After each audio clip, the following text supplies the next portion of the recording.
کا بیان گزشتہ 2-3 درسوں سے چل رہا ہے۔ اس سے پہلے گزشتہ کل یہ بیان کیا گیا تھا کہ رسول اللہ صلی اللہ علیہ وسلم کا ہم سب پر ایک بہت عظیم حق یہ ہے کہ ہم رسول اللہ صلی اللہ علیہ وسلم سے محبت کریں۔ یہاں پر سوال آتا ہے کہ رسول اللہ صلی اللہ علیہ وسلم سے محبت کا ضابطہ اور معیار کیا ہے؟ ہم اپنے آس پاس بہت سارے لوگوں کو دیکھتے ہیں جو محبت رسول کے نام پر بہت سارے ایسے اعمال کرتے ہیں جن کو حقیقت میں جائز قرار نہیں دیا جا سکتا، لیکن یہ اعمال محبت رسول کے نام پہ کیے جاتے ہیں۔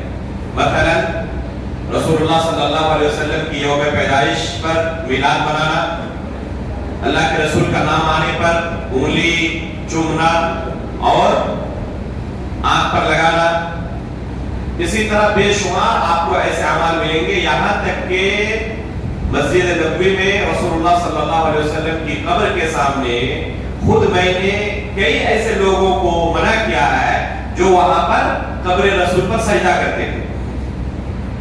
تو کیا یہ رسول اللہ صلی اللہ علیہ وسلم سے محبت کا طریقہ ہے؟ ابھی ہم نے کہا کہ رسول اللہ صلی اللہ علیہ وسلم سے محبت اللہ کے رسول کا ہم پر حق ہے، تو اس حق کو ہم کیسے پورا کریں؟ آخر محبت کا ضابطہ کیا ہے، معیار کیا ہے، اصول کیا ہے؟ کیا ہر شخص اپنے دماغ سے یہ سوچنے پر اور یہ طے کرنے کے لیے آزاد ہے جیسے چاہے اللہ کے رسول سے محبت کرے؟ جس چیز کو محبت کا نام دے دے اس کے لیے جائز ہوگا کہ محبت کے نام پر اس طرح کی چیزیں وہ ایجاد کرتے رہے، یا اس کا کوئی اصول و ضابطہ ہے؟ اگر انصاف کے ساتھ دیکھا جائے تو لوگوں کے درمیان جو محبت رسول کے طریقے موجود ہیں، آپ پائیں گے لوگ 3 طرح کے ہیں۔ محبت رسول کے نام پر 3 طرح کے لوگ سماج اور معاشرے میں آپ کو ملیں گے۔ پہلی قسم کے لوگ جو محبت پہ غلو کرتے ہیں، جو محبت پہ غلو کرتے ہیں، اللہ کے رسول صلی اللہ علیہ وسلم نے اس چیز سے منع کیا ہے۔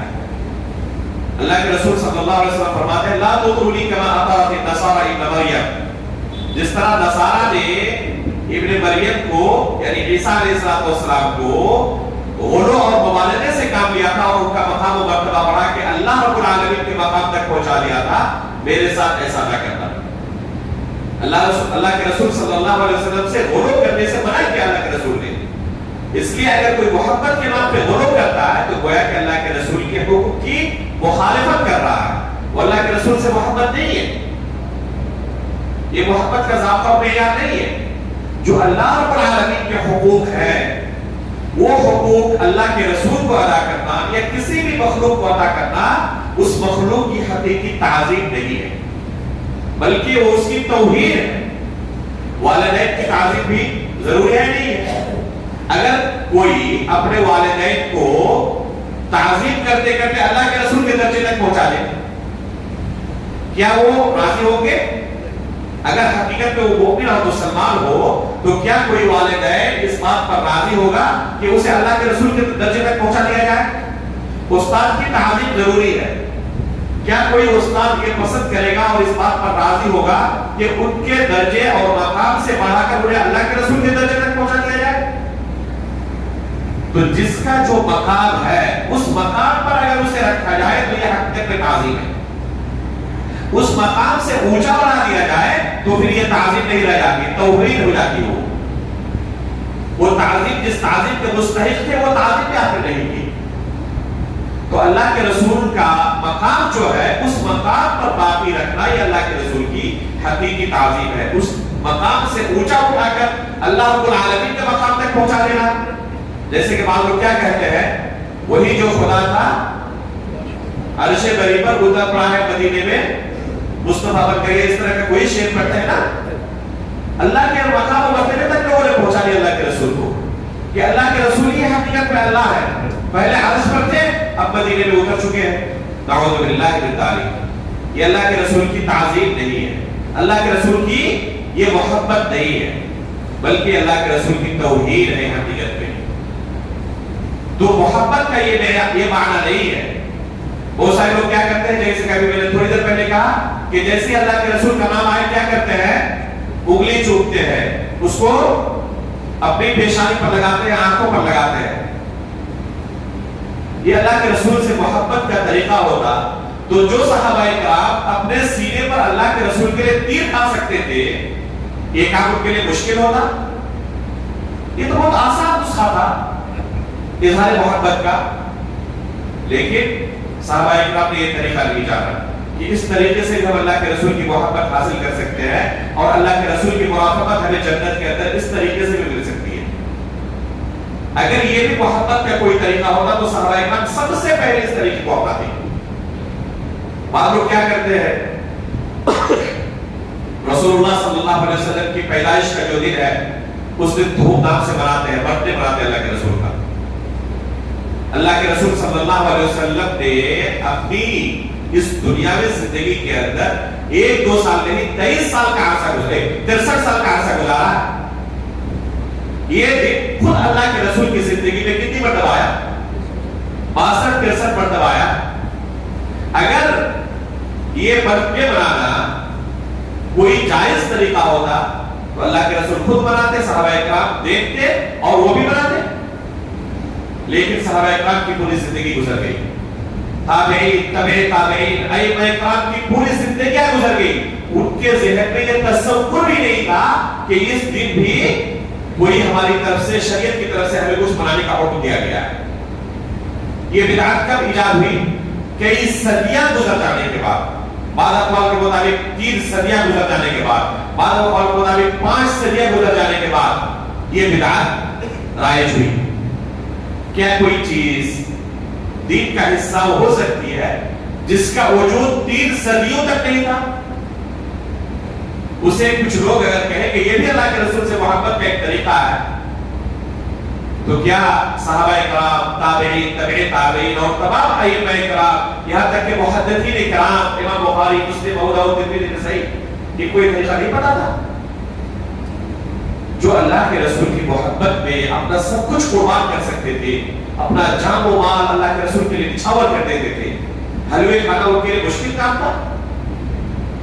ظاہر سی بات ہے کہ محبت کا طریقہ نہیں ہے. تو اس طرح بہت سارے لوگ ایسے سماج اور معاشرے کے اندر آپ کو مل جائیں گے جو کیا کرتے ہیں، محبت کے نام پر بہت ساری بدعتوں کو انجام دیتے ہیں. اور بدعت اگر محبت کے نام پہ بھی انجام دی جائے، اللہ رب العالمین کے یہاں یہ بہت سنگین جرم ہے، بلکہ رسول اللہ صلی اللہ علیہ وسلم کے حوض کوثر سے محرومی کا سبب ہے. اللہ کے رسول ایسے لوگوں کو دھتکاریں گے قیامت کے دن جنہوں نے دین کے اندر بدعت ایجاد کر دی. تو یہ کوئی محبت کا طریقہ نہیں ہے، یہ کوئی محبت کا طریقہ نہیں ہے. بہت سارے لوگ فریاد رسی کرتے ہیں، بہت سارے لوگ اللہ کے رسول کا وسیلہ پکڑتے ہیں. یہ شرعی طریقے نہیں ہیں. ان میں سے بعض طریقے شرک کے درجے تک پہنچ سکتے ہیں، کم از کم یہ بدعت ہے. اور چاہے وہ شرک ہو چاہے بدعت ہو، انتہائی سنگین جرم ہے. بعض لوگ یہ عقیدہ رکھتے ہیں کہ اللہ کے رسول ہماری مجلسوں میں آتے ہیں، چنانچہ وہ کھڑے ہو جاتے ہیں اللہ کے رسول کے لیے تعظیم کے طور پر. صحابہ کرام جو اللہ کے رسول کی انتہائی درجے تعظیم کرنے والے تھے، محبت کرنے والے تھے، ان کو یہ طریقہ نہیں پتا چلا اور انہیں یہ بھی نہیں پتا چلتا تھا کہ اللہ کے رسول ہماری مجلس میں آئے ہوئے ہیں. تو اللہ کے رسول کا جو مقام و مرتبہ ہے اس مقام پر رکھنا، یہ حقیقت میں اللہ کے رسول سے محبت ہے. اس مقام سے اونچا اٹھانا اللہ کے رسول سے کوئی محبت نہیں ہے. مسجد نبوی کے اندر دعوتی شعبے میں بہت دن تک الحمدللہ مجھے بھی کام کرنے کا موقع ملا. وہاں پر بعض لوگ ہم نے دیکھا اپنے اس ملک کے اندر بہت سارے ایسے لوگ جو عمرہ اور حج کرنے کے لیے جاتے ہیں، کیا کرتے ہیں، اپنی شادی کا کارڈ اللہ کے رسول کی قبر کے اندر پھینک کر آتے ہیں وہاں باہر سے کہ اللہ کے رسول ہماری شادی میں آئیں گے. بعض لوگ لمبی فہرست لے جاتے ہیں، پورا لیٹر لکھ کر کہ اتنے لوگوں کی اتنی ضروریات ہے اللہ کے رسول آپ پوری کر دیں. یہ کوئی افسانے کی بات نہیں کر رہا ہوں، یہ کس امت کی حالت ہے. کتنے لیٹر جو ہم نے وہاں پر پکڑے، تو یہ سب کیا ہے؟ یہ سب کچھ محبت کے نام پہ اور اللہ کے رسول صلی اللہ علیہ وسلم سے عقیدت کے نام پہ ہو رہا ہے. میرے بھائیوں، عقیدت یہ عقیدے کے تابع ہے. ایک جملہ آج بہت نوٹ کر لیں, یہ عقیدت جو ہے نا یہ عقیدے کے تابع ہے. آپ کی عقیدت اگر صحیح عقیدے کے موافق ہے تب تو یہ عقیدت مقبول ہے, لیکن یہ عقیدت اگر عقیدہ اہل سنت والجماعت کے موافق نہیں ہے تو اس عقیدت کی کوئی اہمیت نہیں اللہ رب العالمین کے نزدیک. تو سماج اور معاشرے کے اندر محبت کے نام پر کچھ لوگ غلو کرنے والے ہیں, کچھ لوگ اسی کے بالکل برعکس اللہ کے رسول کی توہین کرنے والے ہیں. جی ہمارے ہی معاشرے کے اندر ایسے لوگ پائے جاتے ہیں جو رسول اللہ صلی اللہ علیہ وسلم کی محبت میں اتنے گئے گزرے ہیں, اتنے نیچے درجے پر پہنچ چکے ہیں کہ محبت تو دور کی بات ہے, اللہ کے رسول صلی اللہ علیہ وسلم کی مخالفت پر اتر آ رہے ہیں. نہ ان کے عمل کے اندر کہیں ظاہر ہوتا ہے کہ اللہ کے رسول سے محبت ہے, اور نہ عقیدے کے اندر ظاہر ہوتا ہے کہ اللہ کے رسول سے محبت ہے. اللہ کے رسول سے محبت صرف زبانی دعویٰ نہیں ہو سکتا جب اللہ کے رسول سے محبت کرتے ہیں. آپ کے عمل کے اندر, آپ کے عقیدے کے اندر یہ ظاہر ہونا چاہیے کہ آپ حقیقت میں محبت کرنے والے ہیں. یہ عقیدہ جو ہے نا, عقیدے کا اثر انسان کے عمل پر ظاہر ہو جاتا ہے, انسان کے عادات اور اخلاق پر ظاہر ہو جاتا ہے. جیسا دل میں عقیدہ ہوگا اسی طرح عمل کے اندر اس کا اثر ظاہر ہوگا. میں آپ کو ایک چھوٹی سی مثال دے رہا ہوں. دو لوگ ایک روم میں رہ رہے ہو, ٹھیک ہے, دو لوگ مان لیجیے پڑھنے کے لیے گئے اس شہر سے کسی دوسرے شہر میں, ایک روم میں دو لوگ رہ رہے ہیں. اگر روم پارٹنر کے بارے میں دل میں یہ عقیدہ ہو کہ چور ہے, یہ موقع ملتے ہی اٹیچی سے ہاتھ صاف کر دے گا وہ, تو یہ شخص جس کے دل میں اپنے ساتھی کے تعلق سے یہ عقیدہ ہے, اپنے روپیے پیسے کی کس طرح حفاظت کرے گا؟ جو عقیدہ دل میں ہے اس کا اثر عمل پر ظاہر ہو جائے گا. جب بھی جائے گا ہمیشہ لاک لگا کر جائے گا, چھوڑ کر نہیں جائے گا. ایک ایک پیسے کو گن کر رکھے گا کہیں وہ ہاتھ صاف نہ کر دے. ایک دوسرا روم پارٹنر آیا چلا گیا جس کے بارے میں دل میں یقین ہے کہ کروڑوں روپیہ بھی اگر سامنے پڑا ہوا ہے تو یہ نظر اٹھا کر دیکھے گا تک نہیں, تو کیا وہ اسی طرح اس روپیے اور پیسے کی حفاظت کرے گا جس طرح چور ساتھی کے ساتھ کر رہا تھا؟ صرف دل کے اندر جو عقیدہ اور یقین ہے تو عمل پر اس کا اثر ظاہر ہوا یا نہیں ہوا؟ تو یہی ہے عقیدہ کہ انسان کا عقیدہ جیسے ہوگا عمل پر اس کا اثر ظاہر ہو جائے گا. تو کچھ لوگ اللہ کے رسول کے تعلق سے اس قدر فاسد خیالات کے حامل ہیں کہ رسول اللہ صلی اللہ علیہ وسلم کی احادیث کو حجت تک نہیں مانتے, حجیت حدیث کے منکر ہیں اور اپنے آپ کو مسلمان ہونے کا دعویٰ بھی کرتے ہیں. کچھ لوگ تو ایسے ہیں جو کلی طور پر حجیت حدیث کے منکر ہیں, جیسے کہ خوارج, معتزلہ وغیرہ کی جو جماعت ہے, روافض کی جماعت ہے, بے شمار حدیثوں کا انکار کیا, اپنے آپ کو مسلمان ہونے کا دعویٰ بھی کرتے ہیں, کلمہ لا الہ الا اللہ اور محمد رسول اللہ کو اپنی زبان سے ادا بھی کرتے ہیں, لیکن اللہ کے رسول کی حدیث کو حجت نہیں مانتے. کچھ لوگ ایسے ہیں جو بار احادیث پر کلام کرتے ہیں یا کم از کم شک پیدا کرنے کی کوشش کرتے ہیں. اپنے عقل کے اندر جو حدیثیں سما گئی وہ قابل قبول ہے, جو حدیثیں اپنے عقل سے ماورا ہے ان کو ہم نہیں تسلیم کر سکتے. مولانا مودودی, ڈاکٹر اسرار احمد, وحید الدین خان اور غلام محمد پرویز, ڈاکٹر سر سید احمد خان, لمبی فہرست ہے بر صغیر کے ان مفکرین کی جنہوں نے یا تو احادیث کا بہت بڑے حصے کا انکار کیا یا جزوی طور پر احادیث کا انکار کیا ہے, یہاں تک کہ صحیح بخاری اور صحیح مسلم کی احادیث تک کو نہیں چھوڑائی لوگوں نے. صحیح بخاری اور صحیح مسلم کی بعض احادیث جیسے ابراہیم علیہ السلام کے کذبات ثلاثہ والی حدیث ہے. ابراہیم علیہ السلام صحیح بخاری کی روایت ہے, اللہ کے رسول فرماتے ہیں کہ 3 موقعوں پر ابراہیم علیہ السلام نے جھوٹ میں بھی کیا تھا. لفظ کذب کا بیان ہے اس میں حدیث میں, اور یہ حدیث کہاں ہے؟ صحیح بخاری کے اندر. اس قسم کا معنی کیا ہے علماء نے توجیہ کی ہے، اور یہ الگ مسئلہ ہے کہ کن موقعوں پر ایک انسان کے لیے جائز ہے کہ جھوٹ بولے۔ اصل جھوٹ بولنے کا حکم کیا ہے؟ حرام ہے، لیکن بعض موقع ایسے ہیں کتاب و سنت کی دلیل کے روح سے کہ وہاں پر انسان کے لیے کیا ہے؟ جھوٹ بولنا جائز ہو جاتا ہے۔ مثلا اگر اس کی جان پر نہ آئے، کوئی ظالم ہو، تو وہاں پر توریہ کرنا جو کہ جھوٹ کی ایک شکل ہے بلائی، تو وہاں پر جائز ہے۔ ابراہیم علیہ السلام کی کلمات ثلاثہ کا تذکرہ کہا ہے صحیح بخاری کی حدیث کے اندر۔ مولانا مودودی صاحب کیا کہتے ہیں کہ اللہ رب العالمین نے ابراہیم علیہ السلام کو صدیق النبی کہا کہ سچے رسول تھے، تو ہم ایک نبی کو جھوٹا کہیں اس سے کہیں بہتر ہے کہ اس حدیث کے روایت کرنے والے جو محدثین تھے ان کو جھوٹا کہہ دیں۔ نعوذ باللہ من ذالک۔ اگر آپ نے ان محدثین کو جھوٹا کہا جنہوں نے حدیث روایت کی، اس کا نتیجہ کیا نکلے گا؟ انہوں نے صرف یہی حدیث روایت کی ہے، اور بھی تو بے شمار حدیث روایت کی ہے، تو کسی جھوٹے شخص کی حدیث قابل قبول ہو سکتی ہے؟ گویا کہ آپ نے سنت رسول کو ڈھا دیا ہے سے۔ تو اس طرح کی بے شمار ہی ہے۔ ایک شخص میرے پاس آیا جو مولانا مودودی کی تفسیر بہت زیادہ پڑھتا تھا، اور ہم اسی لیے منع کرتے ہیں کہ جن کے افکار کے اندر خلل ہے، جن کے افکار صحیح سالم نہیں ہے، ان کی کتابوں سے دور رہا کریں۔ ایک شخص خود میرے پاس آیا اور بہت زیادہ مولانا مودودی کی تفسیر پڑھا کرتا تھا، آگے کیا کہہ رہے ہیں؟ کیا حقیقت میں یہ حدیث قابل قبول ہو سکتی ہے جس میں ابراہیم علیہ السلام کی جھوٹوں کا بیان ہوا کہ ابراہیم علیہ السلام نے جھوٹ کہا تھا؟ میں نے اس شخص سے کہا کہ ذرا بتائے کہ اس حدیث میں کن جھوٹوں کا تذکرہ ہے؟ آخر ابراہیم علیہ السلام نے کون سی جھوٹ کہا؟